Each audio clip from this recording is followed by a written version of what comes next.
Have you ever tried to use a flashlight to point at something? If you have, you may remember that it doesn't work very well. The beam is wide and gets dimmer the further you are from your target. But using a laser, on the other hand, results in a sharp, focused point of light. What is different about the light created by a laser and light created by a flashlight? To discuss these differences, we first have to understand the dual nature of light. Light, weird as it sounds, is both a wave and a particle. The wavelength of light, or the distance between successive peaks, determines its color, or even whether it is visible to us at all. Visible light has wavelengths from 390 nanometers purple to 750 nanometers red, or 1/10 times the width of a human hair. However, light is also quantized in massless particles called photons. The energy of a photon is proportional to its frequency, which is the speed of light divided by its wavelength. What are some characteristics of laser light? Laser light is monochromatic, has one wavelength only, what we perceive as one color, coherent, photons move together in an organized fashion equivalent to wavefronts starting together, and directional. There's a tight, concentrated beam of light with minimal dispersion. LASER is actually an acronym. It stands for Light Amplification by Stimulated Emission of Radiation. Radiation just means light emitted by atoms, which I'll explain in a second, but what is stimulated emission? Let's look at the structure of atoms and see.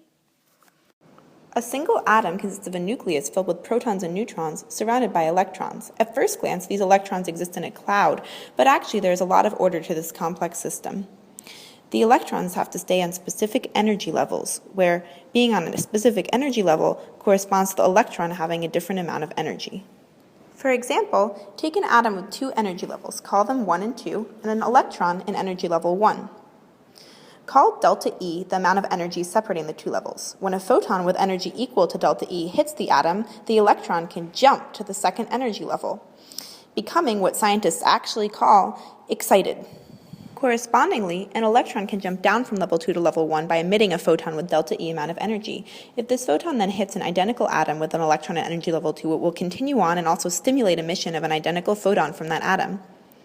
This can continue on in a chain reaction if there are a bunch of identical atoms present, creating many photons very quickly, which all have the same wavelength and therefore color, therefore they're monochromatic, and phase and direction, therefore they are coherent and directional. This works for multi-energy level jumps and many different types of atoms as well. A laser consists of a medium of identical atoms surrounded by a flash tube inside a casing. The atoms have a difference in energy levels tuned to the light emitted by the flash tube so that when the flash tube is turned on, it can stimulate emission, creating the amplification chain reaction necessary for laser light. There is a mirror at each end of the laser body, allowing the photons to be reflected back and forth to hit other electrons and stimulate more emission. The mirror at the end is half silvered so that some of the photons can travel through it, leaving with the same phase and direction and creating the characteristic laser light. So, to summarize, we have learned that 1. Light comes in both photons and waves, 2. That photons can be emitted from atoms by electrons jumping from one energy level to a lower one, and 3. That a chain reaction can stem from this type of stimulated emission in a uniform material and used to create laser light.